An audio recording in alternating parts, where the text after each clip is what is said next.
The Grand Canyon of the Yellowstone houses two waterfalls, aggregating over 400 feet drop, surrounded by colorful deep canyon. Let us explore both the waterfalls, upper and lower falls.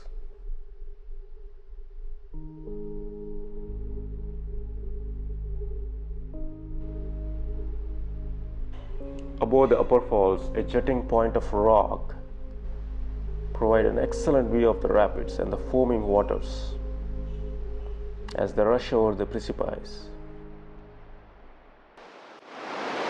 So this is Uncle Tom's Trail. When you get down, you get this incredible view of this river, and it's flowing at an absolutely gorgeous force, like tremendous force.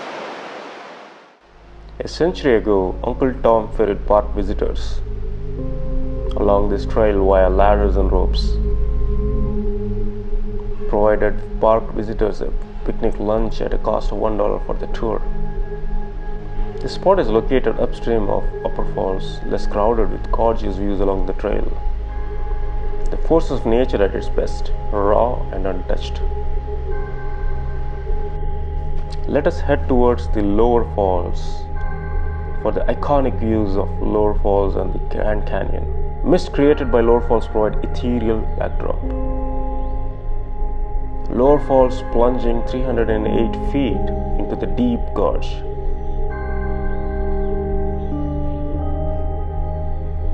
This view overlooking the plunge of seething waters, twice as high as Niagara, is grand almost beyond expression.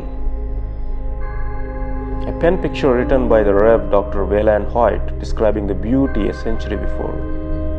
Look yonder. Those are the lower falls of the Yellowstone. They are not the grandest in the world, but there are none more beautiful. There is not the breadth and the dash of Niagara, nor is there the enormous depth of leap of waterfalls of the Yosemite. But here is the majestic of its own kind and the beauty too. On either side are the vast pinnacles of sculptured rocks. Rock opens for the river, its water compressed when it takes the plunge. The water seems to wait a moment on its verge. Then it passes with a single bound 308 feet into the gorge below. A sheer, unbroken, compact, shining mass of silver foam. Falls unroll their whiteness down amid the canyon blooms. These rocky sides are almost perpendicular. The boiling springs have gauged them out, so as to leave overhanging cliffs and tables at the top. Take a stone and throw it over, you will have a wait long before you hear it strike. Almost beyond all this, you are fascinated by the magnificence and utter opulence of color. The whole gorge flames.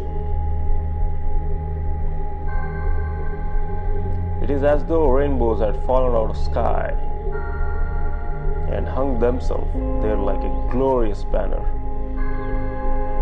The underlying color is the clearest yellow. This flushes onto the orange. It is a wilderness of color. It is impossible that even the pencil of an artist can tell it. What you would call accustomed to the softer tints of nature.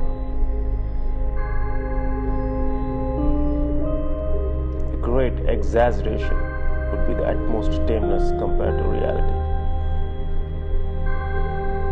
Through nearly all hours of that afternoon until the sunset shadows came, and afterwards amid the moonbeams, I waited there, clinging to that rock, jetting out into that overpowering, gorgeous chasm. I was appalled and fascinated, afraid yet compelled to cling there. It was an epoch in my life.